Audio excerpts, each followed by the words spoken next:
Sí, sí. Ya. Ahí estamos. Muy bien. Buenos días, un gusto saludarles. De parte del ciclo de conferencias de teología política de la Escuela Ecuménica de Ciencias de la Religión y del proyecto Observatorio Religioso en Costa Rica, les damos la más cordial bienvenida a esta actividad que tiene como título El apóstol de los ateos, Pablo en la filosofía contemporánea, a cargo del doctor Paul Jacob Lolland, a quien damos la bienvenida, felicitarlo por la publicación de su reciente texto. El doctor va a exponer y luego tendremos algunas impresiones, preguntas, observaciones de las personas que están acá presentes y esperamos también en el área de redes sociales podamos tener algunas intervenciones. Sin más, le cedo la palabra al doctor Paul. Muchas gracias. Muchas gracias a la Escuela Ecuménica por invitarme aquí a la Universidad Nacional de Costa Rica. Estoy agradecido por esa oportunidad de compartir mis ideas con colegas aquí en San José, donde yo estudiaba hace 20 años, en instituciones académicas muy atractivas y relevantes, como la Universidad Bíblica Latinoamericana y el TEC de Ecuménica de Investigaciones. Y estoy muy agradecido por todo lo que aprendí de estudiantes y profesores aquí. Ahora vuelvo con un libro y con una idea. Pablo de Tarso se ha convertido en un apóstol de los ateos.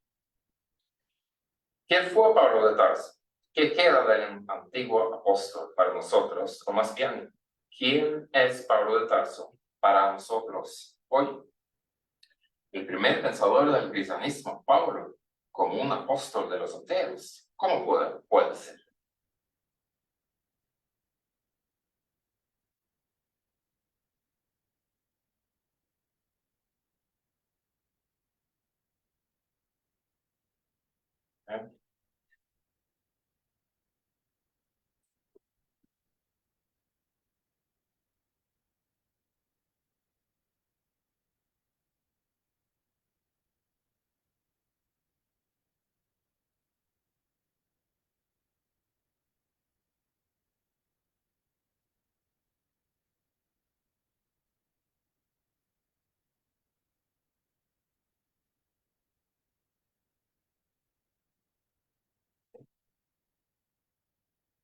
Perfecto, gracias.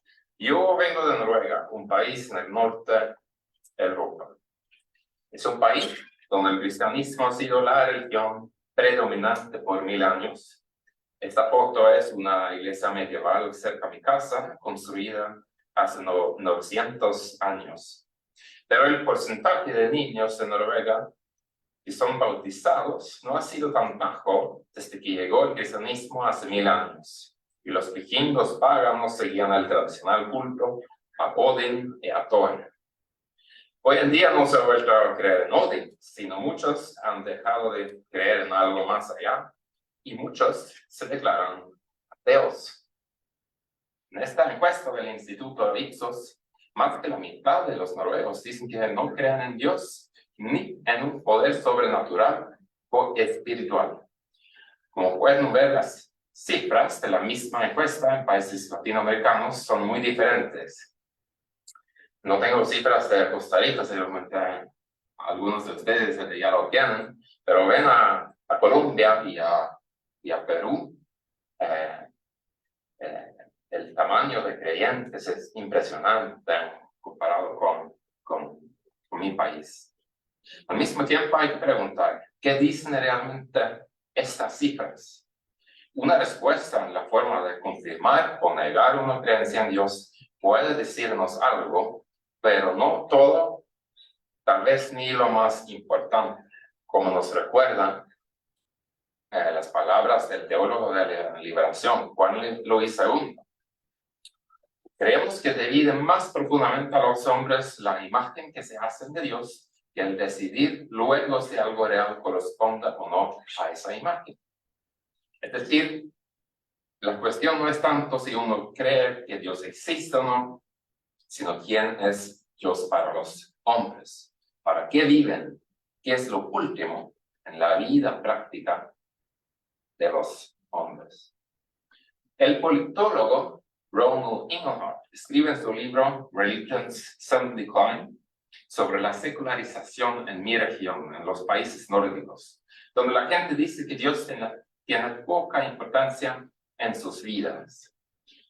Y lo compara con América Latina, donde la gente dice que tiene mucha importancia en sus vidas cotidianas. Y una de las cosas que me llama la atención es que los habitantes en los países nórdicos y los países latinoamericanos son los más contentos de todo el mundo. Aunque ustedes tienen menos recursos económicos que nosotros, a pesar de tener más inseguridad que nosotros, alcanzan al mismo nivel de satisfacción de vida. En inglés, ustedes están overachieving. ¿Por qué será? En mi nuevo libro escribo sobre una paradoja bien diferente.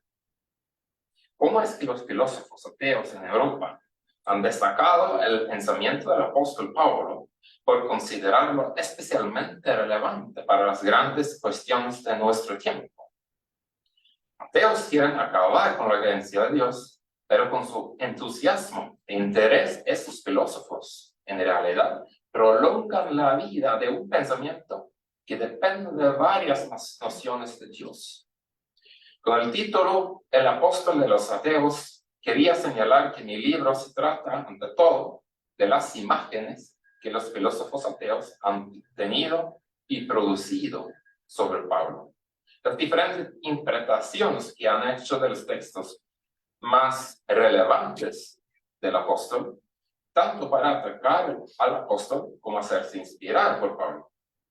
Y he descubierto que las cartas que más han fascinado a los filósofos modernos es la primera carta a los Corintios y la carta a los Romanos. Por eso la mayor parte de mi libro se trata de estas cartas paulinas y la recepción de ellas en la filosofía.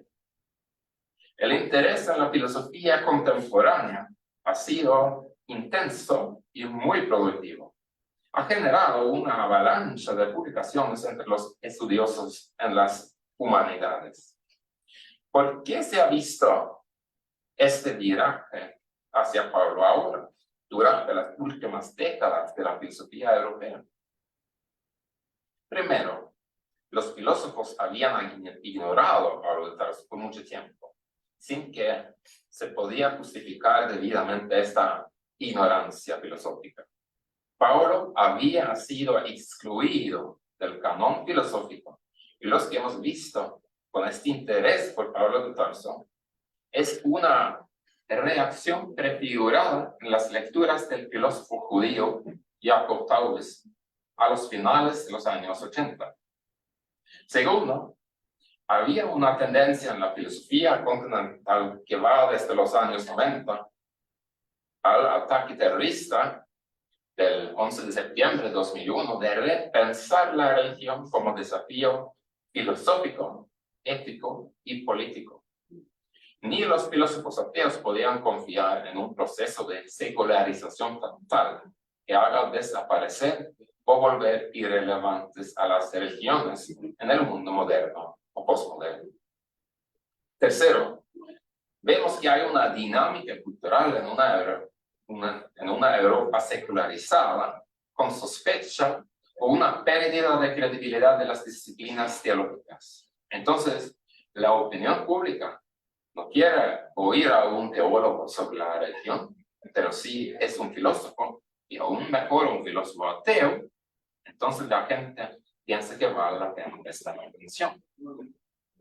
Este redescubrimiento filosófico de Pablo es aún más espectacular, gracias al filósofo alemán Friedrich Nietzsche, que sostuvo que Pablo era un fanático mentiroso en búsqueda de poder. A mí personalmente me gusta leer a Nietzsche por la cólera y el temperamento de sus escritos. Pero con respecto a su contenido, la crítica de Nietzsche a Pablo es más interesante por su impacto que por su validez filosófica.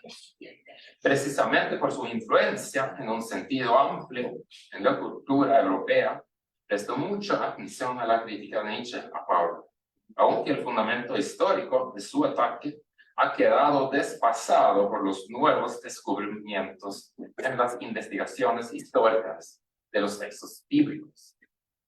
Además, si era como afirmaba Nietzsche, que Pablo estaba impulsado por un deseo ilimitado de poder, me parece que fue bastante tonto de Pablo, alrededor del año 50, difundir la creencia tan ajena a la visión dominante del judaísmo del Segundo Templo o del mundo griego-romano, de que un crucificado era el Mesías. Si el objetivo, como dice Nietzsche, era tiranizar a las masas, si ese realmente era el objetivo de Pablo, Pablo no era muy atinado instar a los fieles a unirse a un sospechoso culto a Cristo. Esta nueva variante del judaísmo aún no era un movimiento de masas, y Pablo fue una figura históricamente marginal en su época. El error mayor, a mi parecer, de Nietzsche sobre Pablo es que Nietzsche interpreta la opción por el crucificado y la simpatía con la víctima, que es evidente en Pablo y que Nietzsche está viendo, pero lo está interpretando como una apuesta en garantías metafísicas, como la existencia de Dios, la idea de la inmortalidad o de reglas religiosas y morales. En las obras de los neoateos como Richard Dawkins o el francés Michel Onfray, se puede ver que la lectura de Nietzsche sobre Pablo es copiada y reproducida. Entonces, este impacto sigue teniendo un poder, un papel cultural. A pesar de esta mala reputación de Pablo, desde Nietzsche se tiene una lista bastante extensa de filósofos modernos que no aceptan la crítica nietzscheana a Pablo, sino que descubren a Pablo como una figura con profundas intuiciones filosóficas. Es decir, para ellos, Pablo no es un mentiroso, sino un pensador que busca la verdad. Además, un filósofo ateo como Slavoj Žižek les llama a un neoateo como Richard Dawkins un ateo vulgar. Es decir, le considera un ateo inauténtico e ingenuo. Porque Dawkins es un ateo vulgar que piensa que la ficción sobre Dios puede ser derivada desde fuera de la experiencia de la fe y por fuera del sentido de los textos religiosos. Žižek entiende a Dios según lo que el psicoanalista Jacques Lacan llamó el gran otro, que tanto por la socialización temprana de la ley como por la función del lenguaje de proporcionar sentidos, nos da expectativas de que habrá un garante moral y metafísico. Para Žižek, nadie se vuelve ateo, augurando de la existencia de Dios y al mismo tiempo viviendo como si hubiera autoridades en el mundo y en nuestro orden social que garantizan lo que es moral o lo que tiene sentido. Según el filósofo esloveno, para convertirnos en verdaderos ateos debemos pasar por experiencias límites donde irrumpe el sinsentido que nos abren los ojos respecto a cuán carentes de fundamentos son nuestras experiencias y las ideologías que sostienen nuestras sociedades. Cuando hablo de Pablo como el apóstol de los ateos, no es cualquier ateísmo que ellos defienden. Jacques Derrida es otro filósofo que se llama ateo a sí mismo, pero es un ateo que confiesa, que reza en la sinagoga y además escribe sobre el peligro de un ateísmo cerrado y autosuficiente. Spinoza fue uno de los primeros filósofos europeos que estableció una distinción moderna entre la fe y la razón. Y es fascinante observar tanto que destaca Pablo entre los autores bíblicos. En su obra Tratado que político escriban, afirma pues que el máximo profeta Moisés no ha formulado ningún argumento auténtico. Concedo en cambio que las largas deducciones y argumentaciones de Pablo, como las que se encuentran en la Epístola a los Romanos, no fueron en absoluto escritas en virtud de una revelación sobrenatural. Es decir, las reflexiones que Pablo expone en la carta a los Romanos son productos de la razón y no de una fe religiosa basada en una revelación. Además, en la misma obra, Spinoza afirmó que ninguno de los apóstoles había filosofado más que Pablo. Hay una línea que va de Spinoza a filósofos contemporáneos como Georgi Agamben, Alain Badiou y Slavoj Žižek. Primero, en la medida que valoran escritos bíblicos, destacan las cartas de Pablo. Segundo, son especialmente impresionados por la carta a los romanos. Yo pienso que el autor de la carta a los romanos se convierte en un apóstol de los ateos en dos maneras fundamentales. Primero, sostengo que esta carta contiene una reflexión ética y política sobre la relación entre la ley y la justicia, que tiene tantas semejanzas con la filosofía de Jacques Derrida, que acaba de producir una lógica filosófica que es válida sin una creencia en Dios, pero no sin una fe en la justicia que cuestiona y al mismo tiempo reinventa la ley. Pero Pablo sin Dios, ¿cómo puede ser? ¿Cómo es posible valorar el pensamiento de Pablo si uno no valora la creencia paulina en Dios? El ateo Alain Badiou es uno de los filósofos que se inspiran en el pensamiento paulino. Ve a las cartas como intervenciones políticas y no como tratados religiosos. Él admite que nunca ha pensado sobre Pablo como una figura religiosa. Él no habla de parroquias que reciben los mensajes paulinos, sino de células. Él ve a Pablo como el primero universalista en la historia humana y un modelo para la reinvención del universalismo que según él necesitamos hoy. Y él construye su filosofía alrededor de una noción del evento verdad. Y el evento de verdad de Pablo es la resurrección de Jesús, que para Badiou es pura fabulación, es decir, no puede aceptar el contenido de este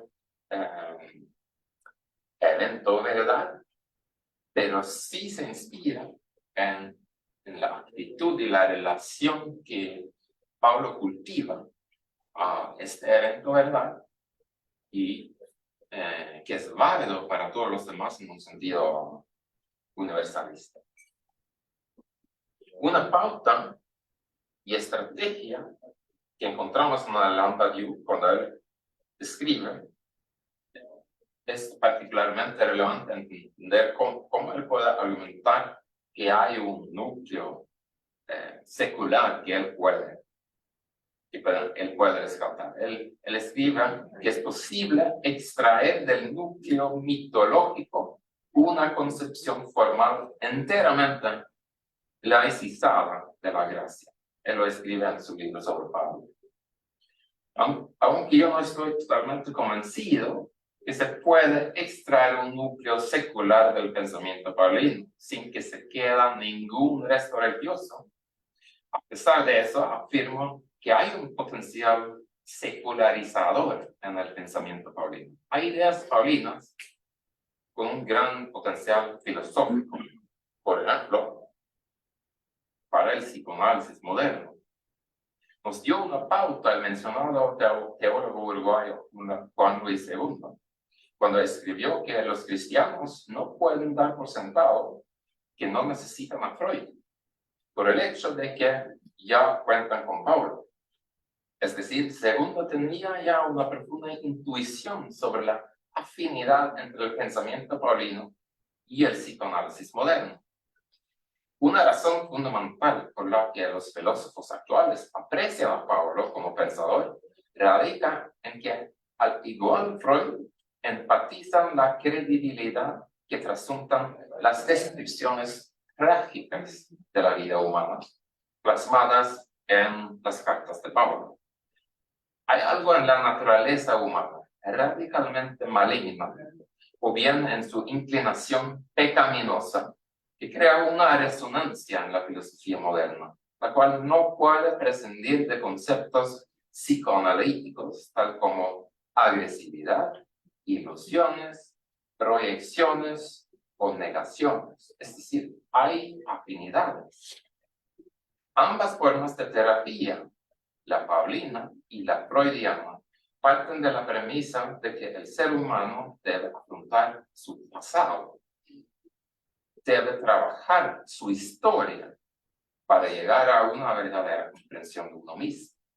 Y eso es lo que está pasando con el individuo que habla en el capítulo 7 de Romanos. Pablo describe una tragedia humana frente a la ley con las palabras: no entiendo mis propios actos, no hago lo que quiero y hago las cosas que detesto. Es decir, es una división profunda entre el acto y la voluntad en el ser humano. El filósofo ateo Slavoj Žižek lee el capítulo 7 de Romanos como si fuera cualquier texto clásico de la filosofía. El discípulo de Freud y psicoanalista Jacques Lacan es uno de los filósofos que lleva a Žižek a leer este pasaje paulino con este interés intenso. En uno de sus seminarios, Lacan comienza a parafrasear a Pablo, dando la voz a Pablo en medio de su seminario. Y aquí Lacan sustituye la noción paulina de pecado por la cosa, un concepto que proviene de su propio vocabulario psicoanalítico. Y el psicoanalista concluye que la relación de la cosa y de la ley no podría ser mejor definida que en estos términos de la carta a los romanos. Para Slavoj Žižek, esta descripción paulina acerca de lo que él piensa que es un proceso psicológico en el ser humano, una dialéctica destructiva del superyo, este pasaje paulino constituye para Žižek una insuperable descripción en toda la filosofía. En su opinión, Pablo revela aquí una crisis existencial del ser humano frente a la ley como suma de normas superiores. Una ley ideológica y social que, según Žižek, nadie de nosotros escapa. Explica Žižek: la dialéctica de la ley y su transgresión no reside en el hecho de que la propia ley solicita su propia transgresión, que genera el deseo de su propia violación. Nuestra obediencia a la ley no es natural, espontánea, sino siempre mediada por la represión del deseo de transgredirla. Cuando obedecemos la ley, lo hacemos como parte de una estrategia desesperada de luchar contra nuestro deseo de transgredirla, de modo que cuanto más rigurosamente obedezcamos la ley, más damos pruebas del hecho de que en lo profundo de nosotros sentimos la presión del deseo de caer en el pecado. Escribe Žižek como una de sus interpretaciones de este pasaje del capítulo 7 de Romanos. En otras palabras, el ser humano que intenta vivir normalmente, sometiéndose a la ley, puede acabar siendo perseguido por un doppelgänger fantasmal, es decir, por un impulso del superior a transgredir la ley motivado por una lujuria perversa. El problema para Pablo, en el capítulo 7, según Žižek, es que aunque el yo que habla es capaz de distinguir entre el bien y el mal, este mismo yo no es capaz de hacer el bien. Pablo escribe: de hecho no hago el bien que quiero, sino el mal que no quiero. Para Zizek, este yo está atrapado en un nudo gordiano, anudado por la dialéctica del supremo. Al mismo tiempo, el tono desesperado y la honestidad que resulta el lamento de yo en Romanos 7 dan testimonio de la historia, de la histeria. Según la lectura de Zizek, quien habla aquí es una persona histérica.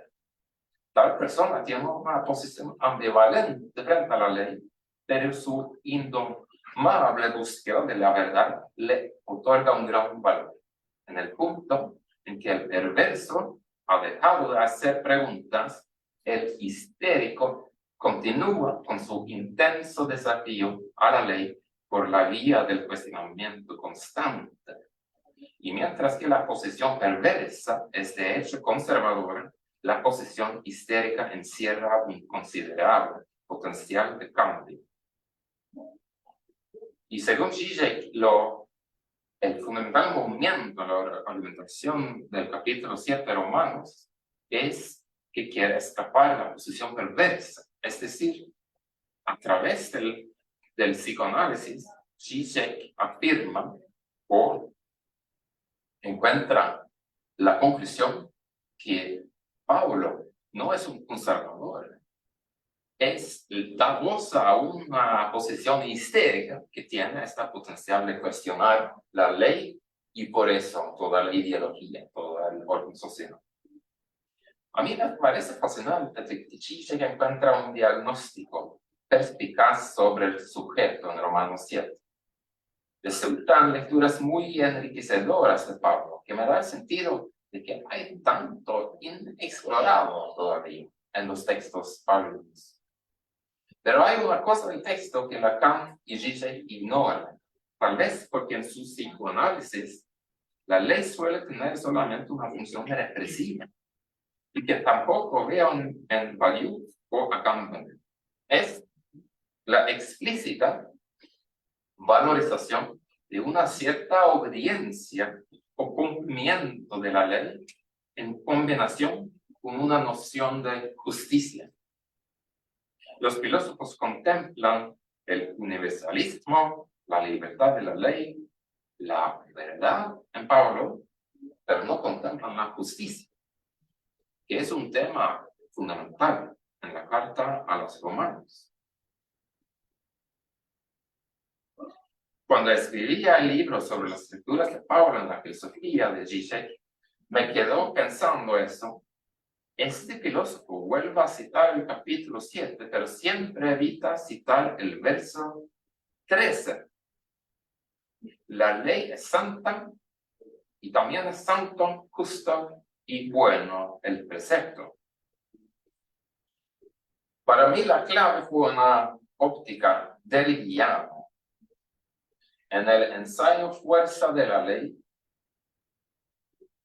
Derrida escribe: la justicia en sí misma, si algo así existe, fuera o más allá del derecho, no es deconstruible. Es decir, se puede deconstruir y cuestionar la ley, pero no la justicia. Ahora, Derrida no está seguro si la justicia en sí misma existe. Es posiblemente una posibilidad. Y si existe, es una justicia que tiene que venir de afuera de la ley y del derecho. En la carta de los romanos, la justicia es también algo que viene de afuera, que ha de ser revelado, es un don divino. Y Derrida habla también de la justicia como un don que ha estado independiente del ciclo de la reciprocidad. La justicia paulina y la derridiana tienen semejantes características. Justicia como don que presupone y a la vez supera a la justicia retributiva. Y en Pablo, como Derrida, la justicia no puede ser tematizada ni objetivada del mismo modo que la ley. Como escribe Pablo en Romanos capítulo 3, versículo 21, nos ha revelado cómo Dios nos hace justos sin hablar de la ley. Es decir, la fuerza que nos hace más justos como seres humanos, que nos capacita para hacer el mundo más justo, es manifestado, es activo sin recurrir a la letra de la ley. Y esta justicia se muestra en el amor al prójimo, según Pablo. Lo que Pablo en el capítulo 13 llama la ley perfecta.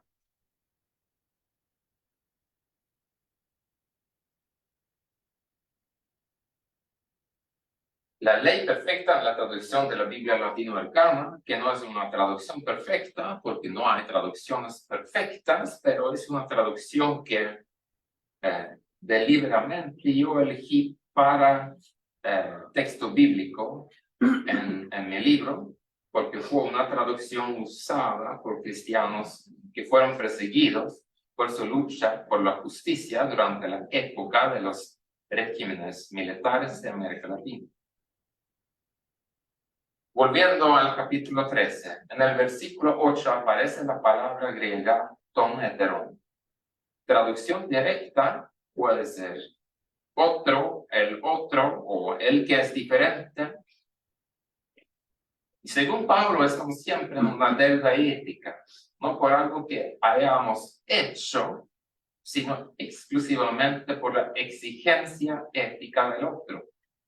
Este versículo es una poderosa imagen paulina sobre la relación entre el yo y el otro, donde estoy en el banquillo de los acusados porque el sufrimiento del otro plantea cuestiones fundamentales sobre mi forma de vida y mío.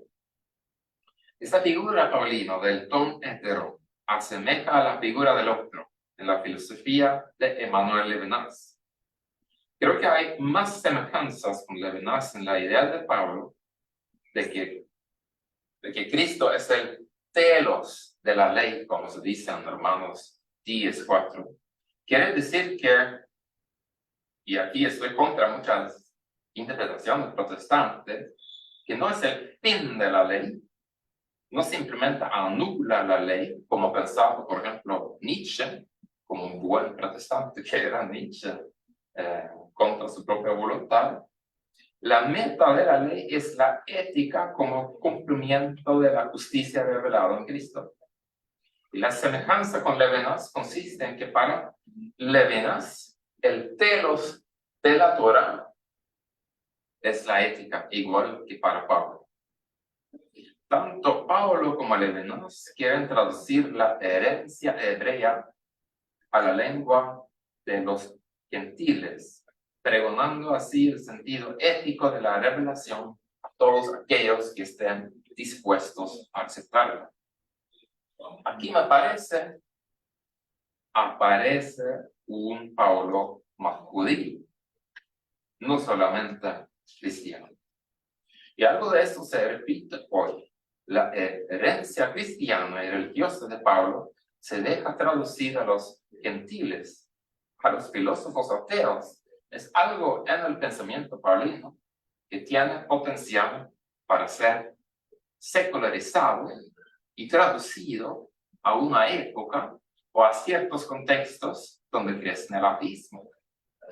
Usado e interpretado en esta manera, Pablo puede ser un recurso para evitar una división maniquea o una polarización innecesaria entre creyentes y no creyentes, entre religiosos y ateos. Juntos podemos dialogar, buscar consenso y construir sociedades donde hay espacio para todos, porque la justicia se manifiesta frente a todos y el amor se vive entre todos, hasta que sea todo en todos. Muchas gracias por la atención.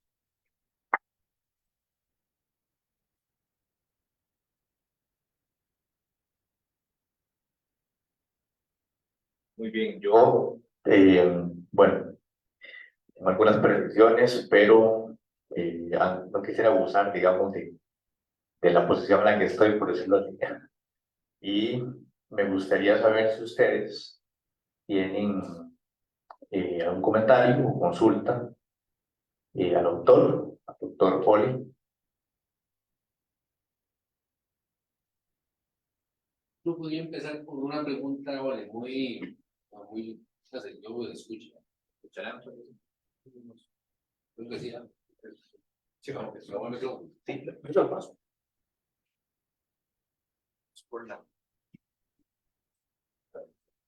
Una pregunta que quizá tiene su origen en el título mismo de la obra y en la explicación que has dado al inicio de tu presentación. Pareciera que vos escribís con una conciencia clara acerca de una cierta crisis o una cierta agonía del lenguaje teológico en el contexto en el que venís.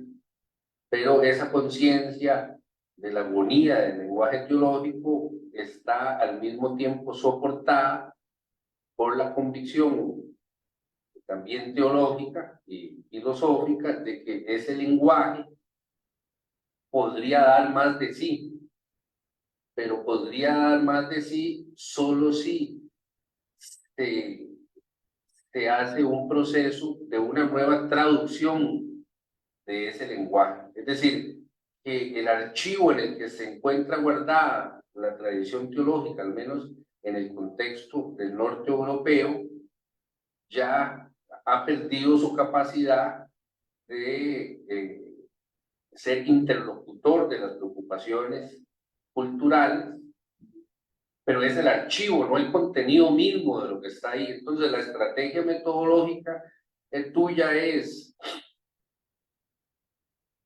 para conseguir que ese lenguaje siga operando y siga siendo parte fundamental de tu mundo cultural. Resulta necesario entonces leerlo y destilarlo,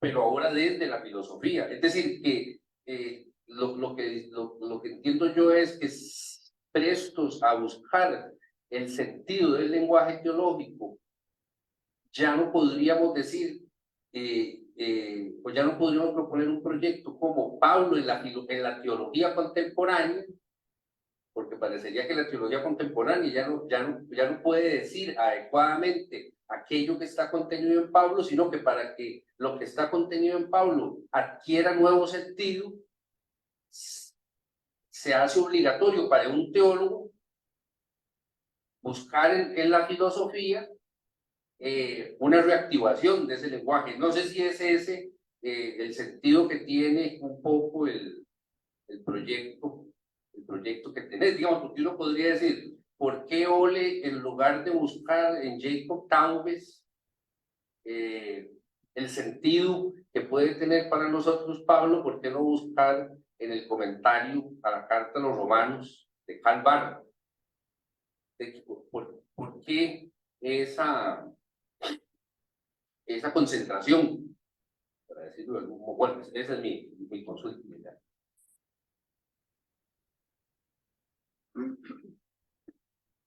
¿Alguna otra intervención? Manuel. No, adelante. En primer lugar, muchísimas gracias por la exposición muy clara, muy precisa, tanto así que me veo en la necesidad de buscar pronto el libro y comprarlo, porque me ha interesado mucho. Y en segundo lugar, dos preguntas. Cuando dices que Pablo sería algo así como el representante de un universalismo, o ¿a qué tipo de universalismo estamos haciendo alusión? ¿A un universalismo monista, digamos, donde todo estaría relacionado con todo, digamos, por decirlo de una manera, donde todos tendríamos que pensar igual? ¿O un universalismo pluralista, donde existe la oportunidad de diferir dentro de ese universo en nuestras posiciones? Porque la lectura que se ha hecho de Pablo desde el universalismo monista me parece, ha redundado en dogmatismos excluyentes. Pero si entendemos a Pablo como un universalista dentro de una línea pluralista, habría lugar para efectivamente una reinterpretación filosófica, si se quiere, en los términos en los que lo planteas. Entonces, ¿a qué tipo de universalismo estamos adscribiendo? Y la otra pregunta, yo no tenía idea de qué va el libro. ¿No? El título me suena muy llamativo. Hablando con Jonathan me entusiasmó mucho acerca de venir y de compartir este espacio. Y me doy cuenta de que efectivamente lo que hay en el libro es una especie de relectura filosófica de los textos paulinos, en gran parte, y ante lo cual, esfuerzo ante el cual me surge una pregunta. ¿Qué pasa con los textos paulinos donde Pablo arremete en contra de la filosofía? ¿Qué pasa cuando Pablo dice, bueno, es que los judíos buscan señales, los griegos buscan sabiduría, pero yo predico a Cristo y a este crucificado, lo cual es escándalo para los judíos y es locura para los griegos? Entonces, es un filósofo que, como decía Aristóteles, sin querer serlo, tiene que filosofar. Aristóteles decía, todos filosofamos, incluso el que no quiere filosofar, filosofa acerca de por qué no quiere filosofar. Entonces, ¿es Pablo un filósofo a pesar suyo? Esa es la pregunta. ¿Y qué hacemos con los textos paulinos donde arremete en contra de la sabiduría griega? Y por lo demás, muchísimas gracias y creo que el tema se presta para mucho análisis y mucha discusión.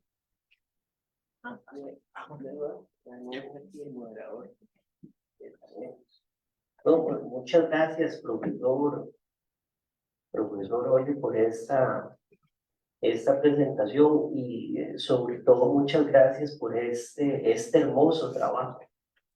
Es un trabajo que yo estos días me ha deleitado la lectura de este texto. Pienso que se mueve, tendría varias salidas, porque algo que reconoce el texto es que no es un texto explícitamente sobre Pablo, no es eso el propósito, comentarlo tal cual, y reconoce algo muy curioso, como una doble separación. Los teólogos o especialistas bíblicos, cuando ven lo que como filósofos reciben a Pablo, lo que hacen es decir, es que no entienden, ¿verdad? No entienden conceptos griegos, no entienden conceptos teológicos. Y el otro rechazo que vos haces explícito en la modernidad de la filosofía hacia el cristianismo. En esos dos rechazos vos encontrás un camino intermedio de unas lecturas muy potentes sobre un texto muy potente que quiere darle continuidad a una potencia. Y esa potencia, que es lo otro que me parece muy curioso del texto, cuando se trata de la ley, parece que solo puede hacerse biográficamente. Si yo quisiera, me gustaría en algún momento retomar eso, hasta este texto que se mantiene en un nivel de comentario muy exegético, tiene un momento biográfico cuando se refiere a los pueblos escandinavos y su relación con la ley, ¿verdad? Como una relación muy obediente, porque vos también dividís, me parece a mí eso, se hace una división de los referentes filosóficos que vos estudiás. Aquí lo has hecho de manera, por supuesto, ¿verdad? Somera, en el texto se explica mucho mejor, de aquellos referentes filosóficos que han visto en la ley el problema de aquello que pone ante mis deseos una barrera y, ¿verdad?, que me obliga entonces a transgredirla. Era lo otro que yo quería también, pues me quisiera hacerte un montón de preguntas, pero no puedo. Un proyecto que se hizo aquí muy interesante en América Latina, pues el filósofo colombiano Santiago Castro Gómez, hace una crítica muy similar a la que está contenida aquí y tiene a Pablo en su centro. Él lo llama el efecto Foucault. El efecto Foucault es una tendencia a hacer una filosofía del poder, pero no una política. Porque son dos cosas distintas y haya eso en Zizek, y ahí en Zizek es que él ubica su recepción de Pablo. Y lo encuentra sobre todo un descontento con las instituciones. Dice, en América Latina tenemos un profundo descontento con las instituciones, un descontento justificado porque esas instituciones han violentado el pacto político fundamental, sobre todo a través de la corrupción.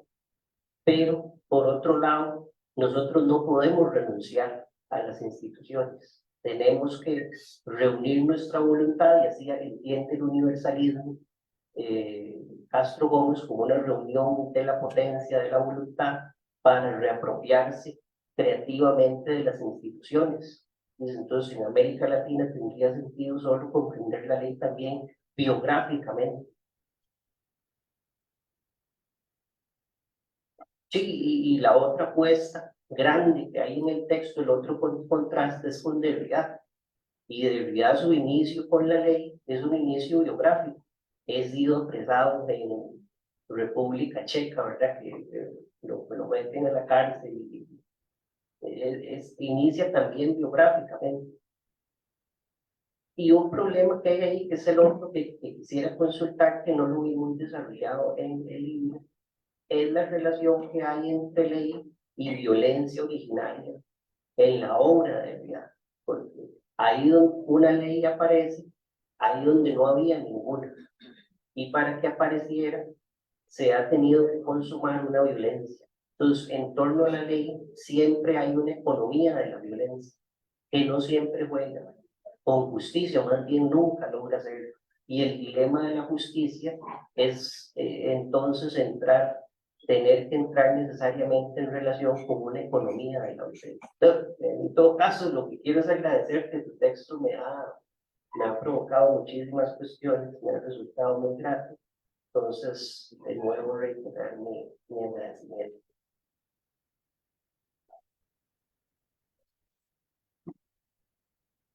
Podemos hacer este bloque, ¿verdad? Creo, para que pueda responder a las preguntas.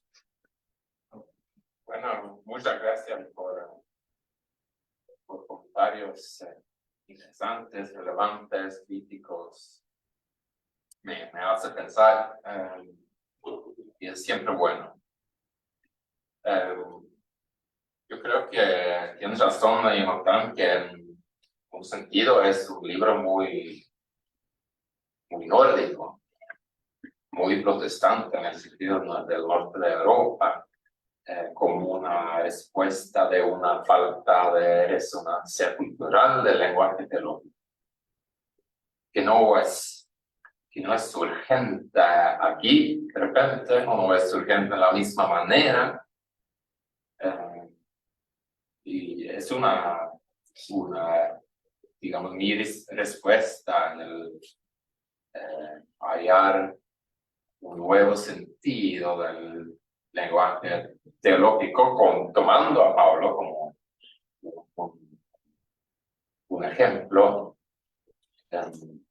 pero que no solamente parte digamos, la búsqueda del sentido, también de la búsqueda de la justicia en un sentido. Porque, para tomar un ejemplo acá, yo veo la teología de la liberación como una búsqueda de la justicia, ¿no? Entonces, me parece que esa recepción de Pablo en la filosofía contemporánea tiene recursos similares que ha mostrado la teología de la liberación, pero por la situación cultural en que estamos en el norte de Europa, este lenguaje más secularizado, más ateo, tiene mucho más potencial para, digamos, liberar algo del pensamiento paulino para este tipo de contexto. Y a mí me parece un poco curioso, ¿no? Que he visto a teólogos cristianos en Europa que parece que no eran tan preocupados por San Pablo antes que vinieran filósofos ateos, que les hace recordar que hay que leer a su propio material de nuevo, en una manera más profunda, más extensa. Por ejemplo, un gran teólogo británico como Graham Ward, él comienza así en serio leer a Pablo en The Politics of Discipleship, inspirado por Agamben. Ahí es evidente que los teólogos tienen que retomar lo que en el principio deberían haber hecho mejor al principio. Esa gran pregunta, ¿no? De qué tipo de universalismo se debe construir a partir del pensamiento paulino, me parece una pregunta tremenda, muy central. Y yo no concluyo que el universalismo de Alain Badiou es, digamos, el tipo de universalismo que yo prefiero.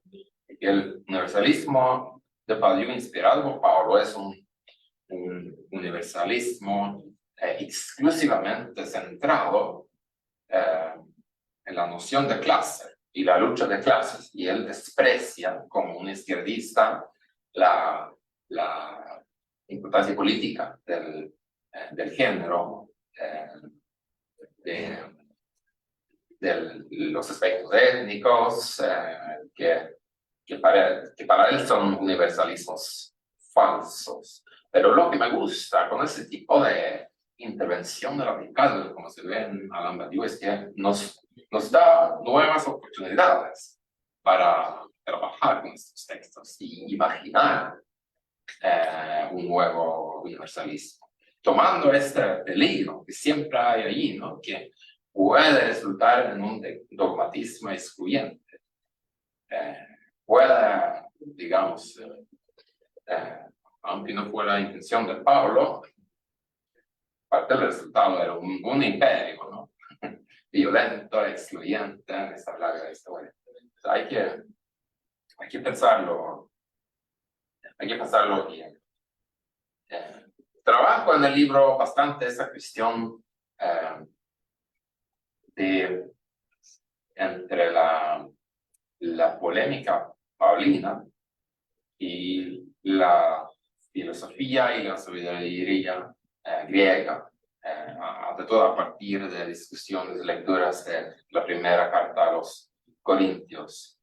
Y yo creo que Pablo ha sido mal entendido por muchos porque lo que a mi parecer ocurre en esta carta, que es fundamental, es una cuestión de clase. Es decir, cuando Pablo proclama salvación en el evento de Cristo, en el crucificado, él está proclamando algo absurdo, no para la razón griega como tal, sino una interpretación de la sabiduría griega que es cultivada en la élite, una élite de la sociedad que tiene esclavos, que justifica una violencia tremenda. Y aquí viene un apóstol proclamando que esa persona que es castigado con el castigo del esclavo, que es una idea totalmente ajena, él naturalmente es atacado y hubiéramos gustado saber mucho más de ese ataque a Pablo, pero no tenemos toda la carta, tenemos la respuesta de Pablo, y él claramente él tiene que defenderse con todos los recursos retóricos que él tiene. Y esa dimensión de la clase es algo que, que fue sorprendente para mí. Nietzsche lo está viendo y Nietzsche lo ve porque está tan enfocado en los grandes valores de la aristocracia que lo contrapone con los valores, los ideales de lo peor que él puede imaginar que es el cristianismo fallido.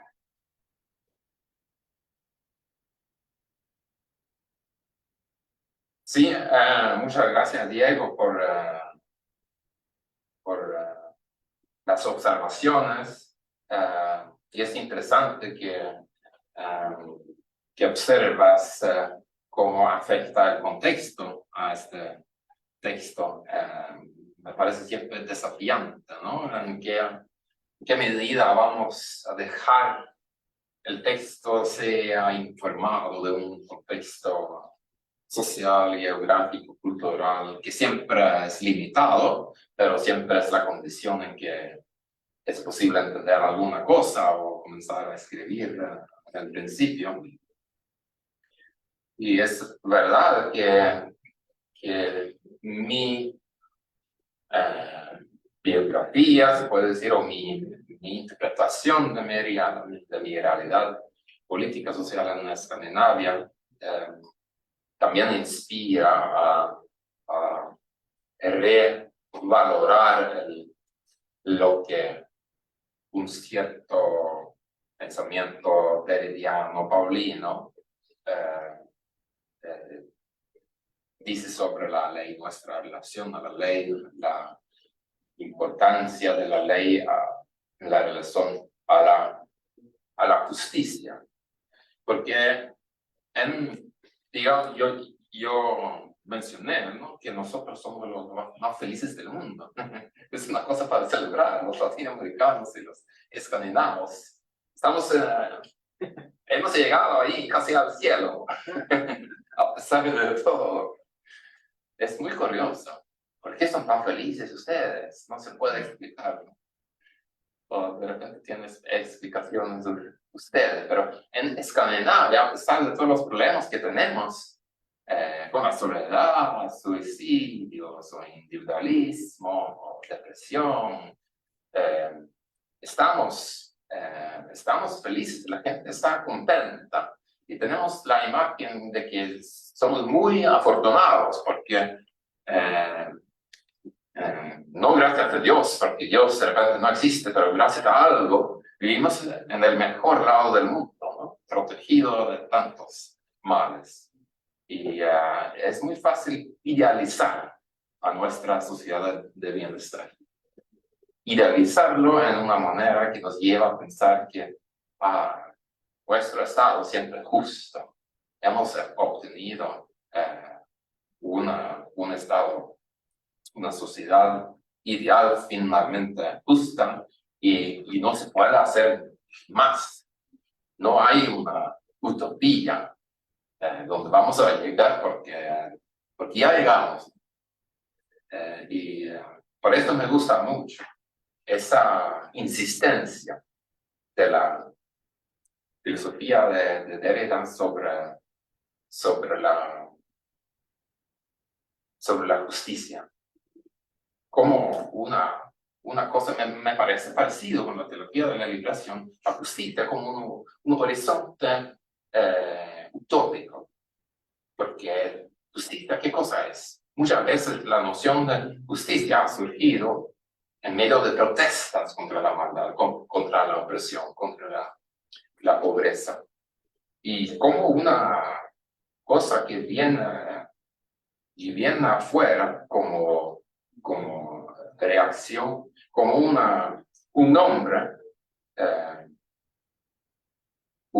con un contenido desconocido, la justicia.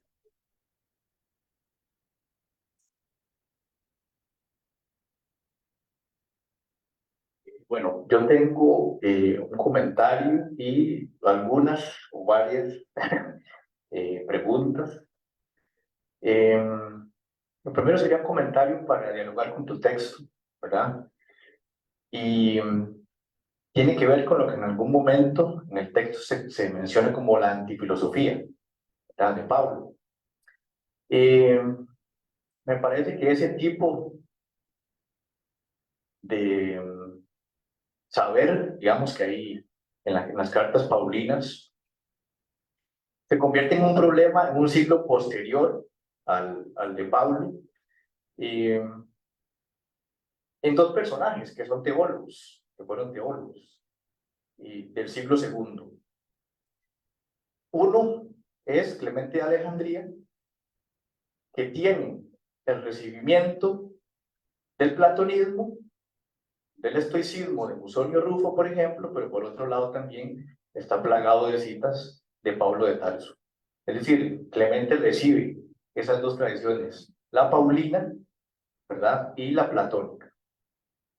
Entonces, al final, me parece que la obra de Clemente, digamos, lo que hace es ocuparse de problemas que ya Pablo había anticipado, pero sin desdeñar la filosofía, ¿verdad?, sino incorporándola. En los Strómata 1, por ejemplo, y Clemente hace una defensa muy acérrima de la filosofía para ponerle en dialogar con el cristianismo. Esa es una idea interesante en Clemente, y también el hecho de que incorpore tanto la filosofía no va en detrimento de que vaya a incorporar esa antifilosofía, por decirlo así, de Pablo de Tarso. Es decir, busca cómo integrar esas dos tradiciones. Otra tradición, y quizá ahí podría haber una de las preguntas, es la de Ireneo de León, que está presente en su obra Contra los herejes, en el último libro, en el libro quinto, que es el tema de la resurrección. Es un tema muy interesante que me parece que todavía está en el siglo segundo. Estamos hablando, ¿verdad?, de una época anterior al mismo Agustín, y que explora elementos no solo del gnosticismo, en el caso de ambos, sino pues el tema de la resurrección. Hay como tres, digamos, niveles de la resurrección que podríamos platicar acá, que es el de la resurrección del cuerpo, o el cuerpo espiritual del que se habla en tu texto, en diálogo con un teólogo coterráneo tuyo que aparece ahí en el libro. Él más bien plantea la resurrección de los muertos. Eso sería interesante dialogarlo. Y en tercer lugar, para retrotraer a Ireneo, la resurrección de la carne. En tu texto se dice, y basándose en Pablo, ¿verdad?, que la resurrección del cuerpo, y esto es muy agustiniano también, es una resurrección de un cuerpo incorruptible, sin la carne, digamos, sin ese aguijón de muerte. Pareciera que esto se contradice con planteamientos como los del teólogo, por ejemplo, Ireneo de León, ¿verdad? Esta idea del cuerpo incorruptible me parece que se instaura muy fuerte en Aurelio Agustín, y esto lo repite también pensadores contemporáneos como Giorgio Agamben, ¿verdad?, en su texto de Desnudez, que es un debate bellísimo sobre el pecado original. Esa discusión sobre resurrección sería interesante, la podamos hacer y ampliar. Y la otra, que me llamó mucho la atención, es en concreto sobre el Pablo materialista. Hablamos de universalismo, ahora me gustaría que habláramos de materialismo. Eso está muy interesante. En consideración de lo siguiente, uno de los aspectos más importantes para mí de un autor o autora es, y creo que también el más difícil, cuando toma partida en un texto, ¿verdad? No solamente con la lucidez, ¿verdad?, y la erudición con la que vas trazando en tu texto lo que dice cada filósofo de Pablo, Spinoza, quien decía que nadie filosofó más que Pablo, un bello pasaje. Y muy interesante también, y en línea de esto va mi consulta, es el Pablo de Nietzsche, ¿verdad?, que interpreta a Pablo y su concepción religiosa como un platonismo de las masas, ¿verdad?, que es una máxima nietzscheana muy conocida. Entonces mi pregunta iría en consideración de esto. ¿El Pablo materialista iría en detrimento del Pablo platónico? ¿Es posible, o hay más bien una irreconciliación entre ese Pablo materialista y el Pablo platónico, toda vez que en textos representativos de Platón, por ejemplo, como el Timeo, Platón insiste en que el alma no vive sin el cuerpo, ni el cuerpo sin el alma, ¿verdad? Un texto que, por cierto, no se trata acá en el libro. Aparece Fedro y Gorgias, un texto sofista, también bellísimo, ¿verdad? Este Platón era también en esa misma cita el que decía que el matemático, ¿verdad?, debía ejercitarse a través de la gimnasia, pero también el que se ocupa del cuerpo debía ejercitarse a través del alma, es decir, a través de la música y la filosofía. Esa sería la segunda pregunta. Si hay una reconciliación entre ese Pablo materialista con el platónico, tal y como vos lo entendés, e inclusive preguntarnos si podrías ampliar cuál es el Pablo materialista.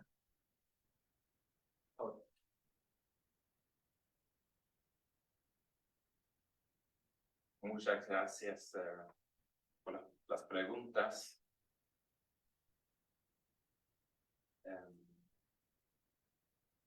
Me parece que este proyecto fue muy ambicioso. Es un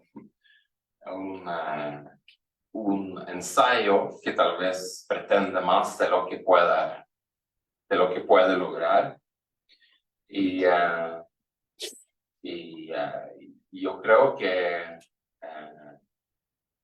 hablando del posible platonismo de Paulo, tú estás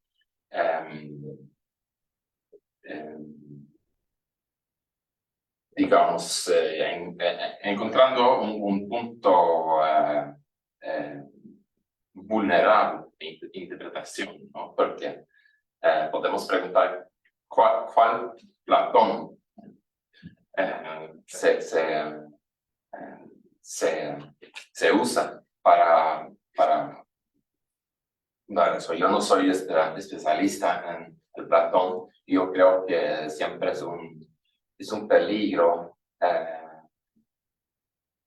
digamos, es un círculo, ¿no? Porque por un lado, ¿qué es el sentido de los textos de Platón y cuál es la excepción de ellos en la filosofía?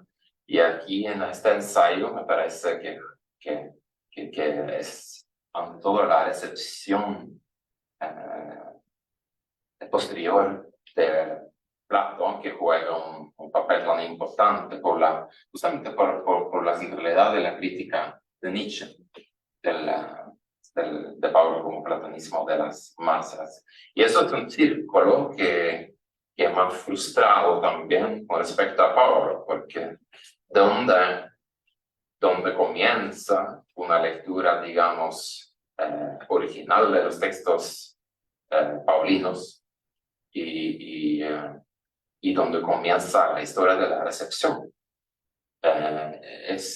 Es muy difícil separarlo, y es justamente por eso que no siempre acepto esas objeciones de los historiadores, teólogos contra los filósofos ateos, que ustedes no están equivocados. No fue esto que quería comunicar Paulo, porque eso sabemos en raíz de su contexto histórico. Entonces, es curioso para mí cómo a veces la disciplina histórica iba a ser la más crítica, vuelve como un cierto dogmatismo. He estado en conferencias académicas escuchando a historiadores respondiendo a lecturas filosóficas de San Pablo, diciendo, no puedes decir eso sobre este texto de Pablo, eso no es correcto. Entonces entra una lógica de lo correcto y de lo incorrecto, que es una cierta reproducción de una dogmática, tal vez no religiosa, creo que todavía una dogmática que no siempre nos ayuda a pensar. Y yo creo que tu pregunta sobre el Pablo materialista también es muy buena, porque creo que hay una tensión que no es resolvida allí en mi textos entre un Pablo platónico y un Pablo materialista. Es todavía tentativo y no siempre queda tan claro. Y eso fue mi estrategia a través del trabajo, no siempre exigiendo esa claridad, dejándolos ser tentativas de lecturas.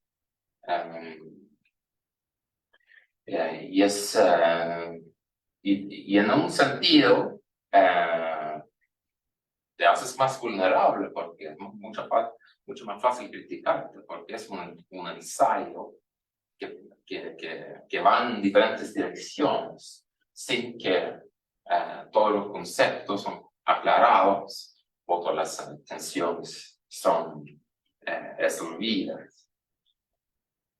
Entonces habrá una síntesis entre Pablo y la filosofía. Y eso depende de qué tipo de filosofía estamos hablando, ¿no? Porque la filosofía es enorme, es extensa.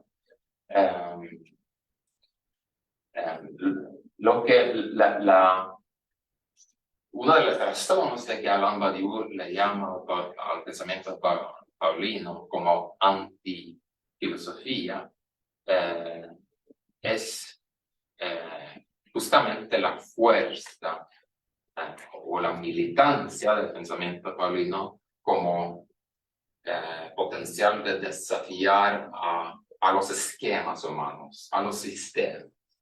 Hay algo en el legado de Pablo que todavía sirve para una ruptura profunda. Eso me parece interesante.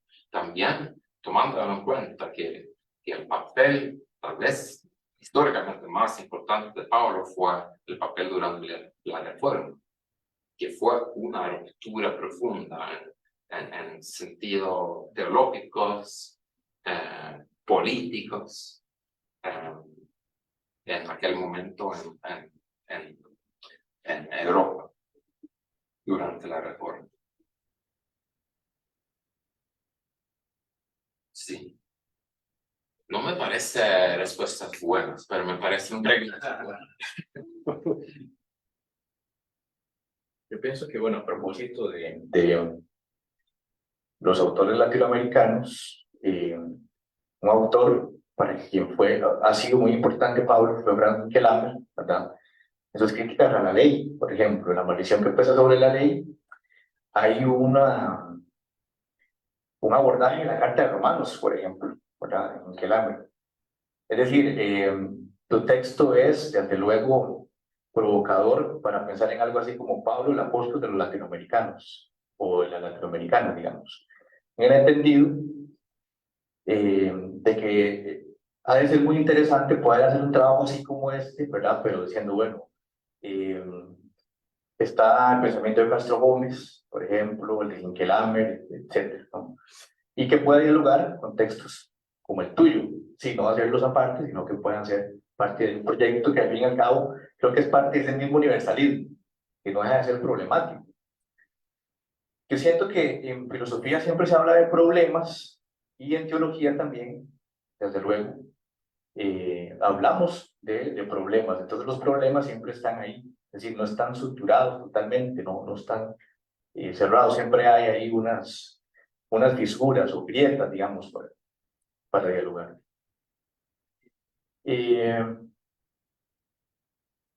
Otra cosa que tenía en mente es tal vez conversar un poco sobre la visión femenina, por decirlo así, de Pablo, digamos, por ejemplo, en Julia Kristeva, que dice la autora, cuál es su recepción feminista, por ejemplo, que está presente ahí en el libro también. Aprovechando este espacio de preguntas, no sé si alguien más quisiera acotar una pregunta a que yo acabo de hacer, Manuel. Sí.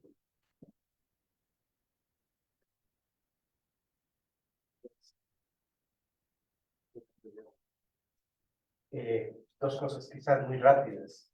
Me llamó mucho la atención tu comentario, ya puesto así en contexto, de dos realidades, de dos países, puede ser un país centroamericano y un país del norte de Europa, y en el cual efectivamente se dice que está la gente más feliz del mundo.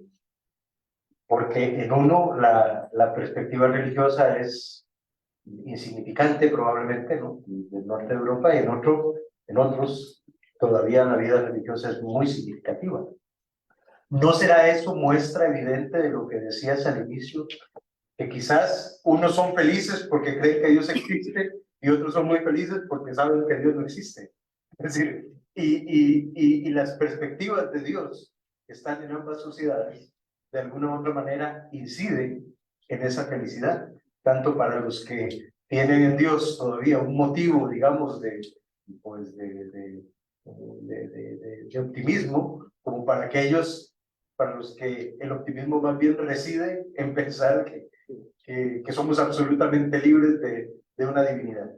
Eso por un lado. Y por otro lado, no puedo dejar de pensar en una escena de La Última Tentación de Cristo, de Scorsese, cuando Pablo está predicando y se encuentra con Jesús.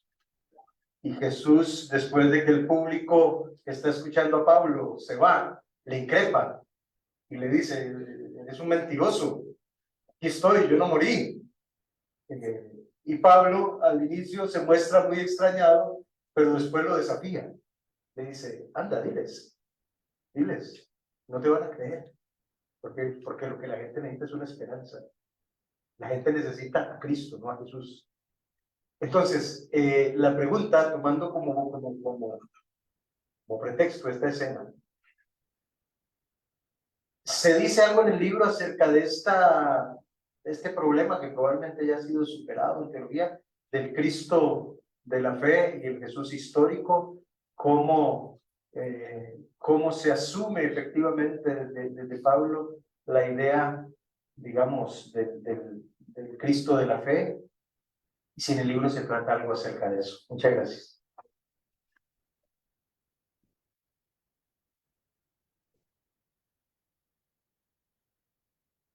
¿Alguna otra intervención? Yo tengo una,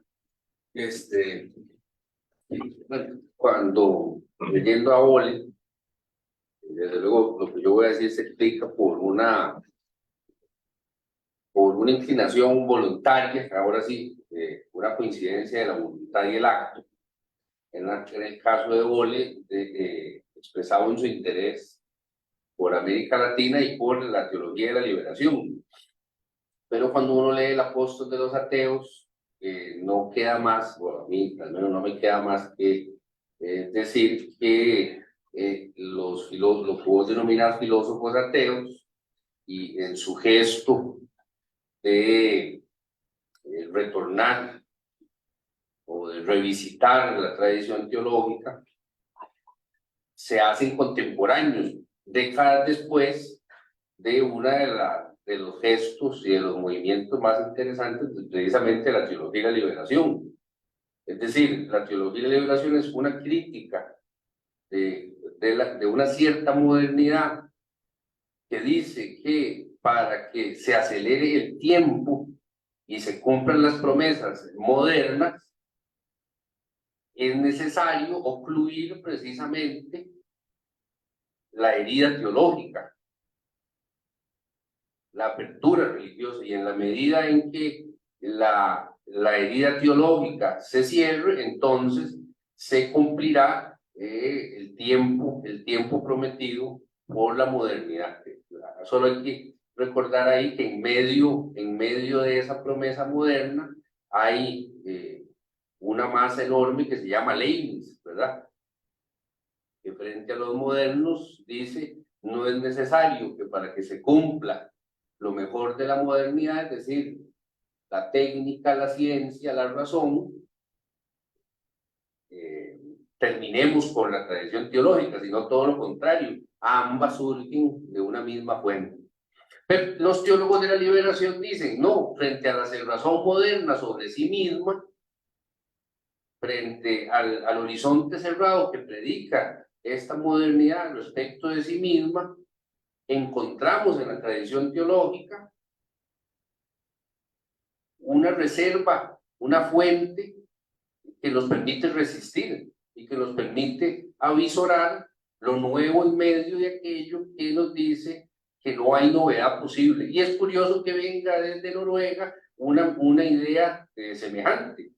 Ahí donde parece que ya todo está cerrado, ahí donde parece que se ha culminado la historia, se revisa en la tradición teológica releída por filósofos para que sea posible algo más allá, o para utilizar, digamos, un lenguaje levinasiano, para abrirse a la exterioridad.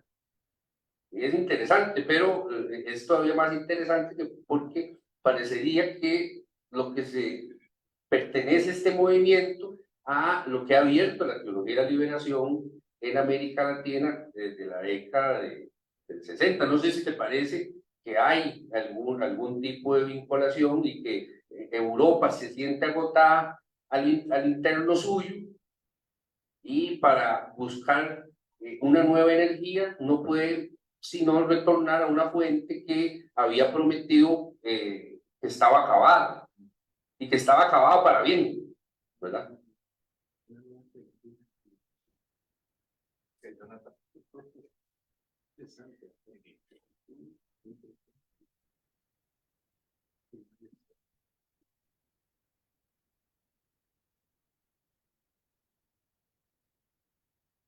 Sobre la película de Scorsese, no habrá una huella de Nietzsche ahí. Sí, claro, claro. Y Nietzsche está por todos lados. Sí. Él está de repente bajo la mesa. Es un Pablo impostor. Sí. Es el Pablo impostor. Por eso me interesa tanto a Nietzsche, pero me pregunto también, no sé si será una provocación, pero ¿no será que Nietzsche también está en la teología de la liberación? Porque donde se encontraron esas fuentes de protesta, de la búsqueda de la justicia, era en la figura de Jesús. Volver al Jesús histórico. Y en la medida que no, ahora estoy generalizando mucho, ¿no? Porque hay muchas excepciones. Podemos pensar en Juan Luis II, José Porfirio Miranda, etc., que ya hicieron estudios muy profundos de las cartas marinas, pero por lo general, un poco o un sobrino, primeramente, encontraron esta teología liberadora en las lecturas de los evangelios. Y a la medida que interpretan a Pablo, es como algo que añade a las lecturas de los evangelios. Y esto es en un sentido,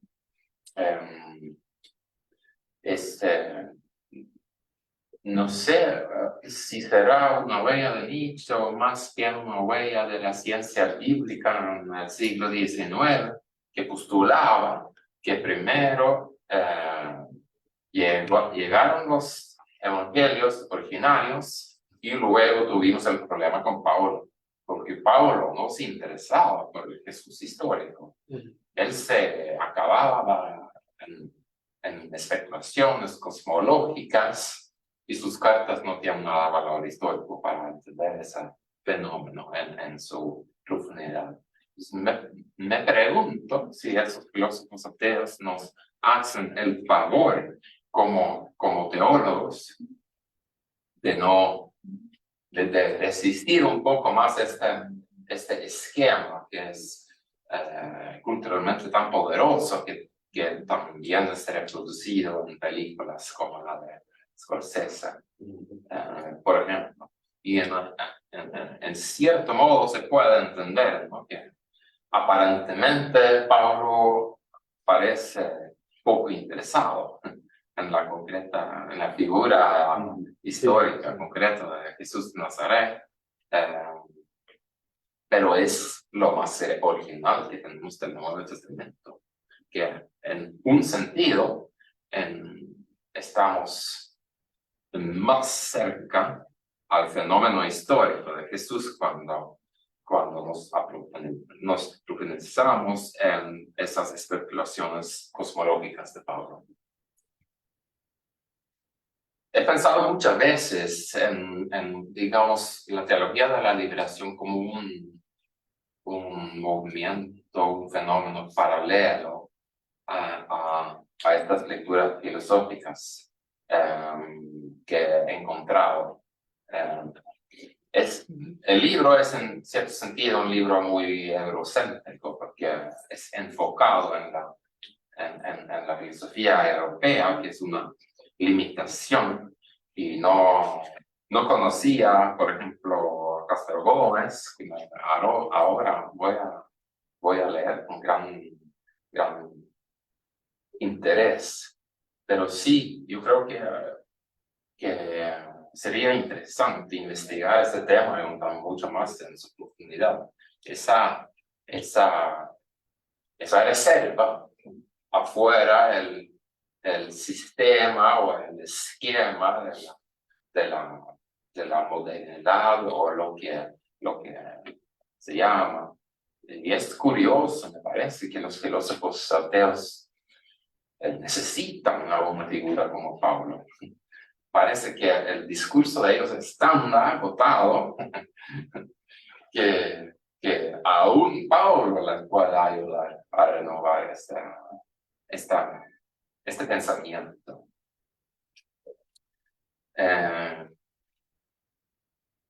Me hubiera gustado que las lecturas de Julia Kristeva fueran mucho más feministas. Es decir, es una filósofa, una mujer, que me parece en cierta medida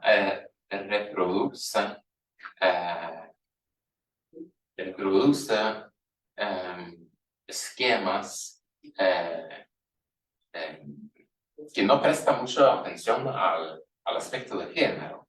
Es decir, hay mucho más recursos en el pensamiento de Pablo para un feminismo de lo que Julia Kristeva es capaz de descubrir.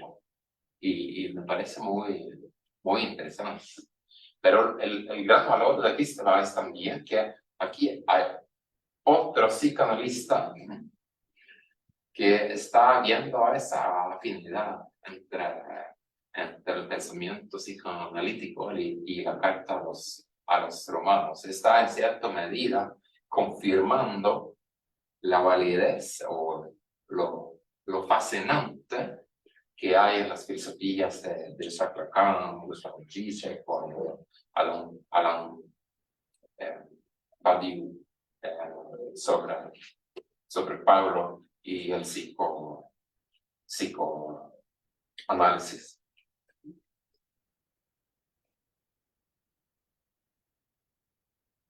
Muy bien. No sé si hay consultas de la página. No tenemos. O si alguien más quisiera hacer alguna última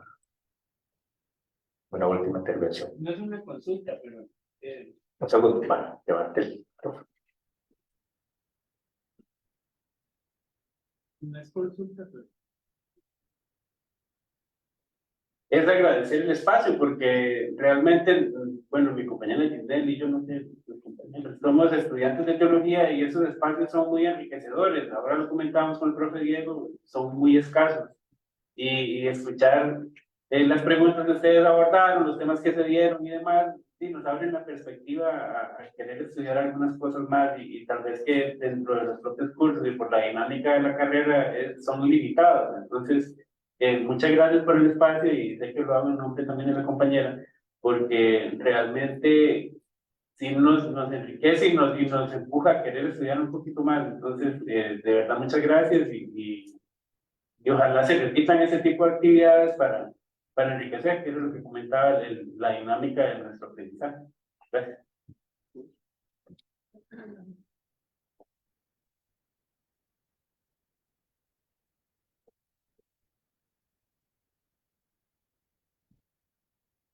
Bien. cerramos. Creo que no hay más preguntas. Agradecer a Paul su visita. Esperamos que no sea la última. Por con más libros.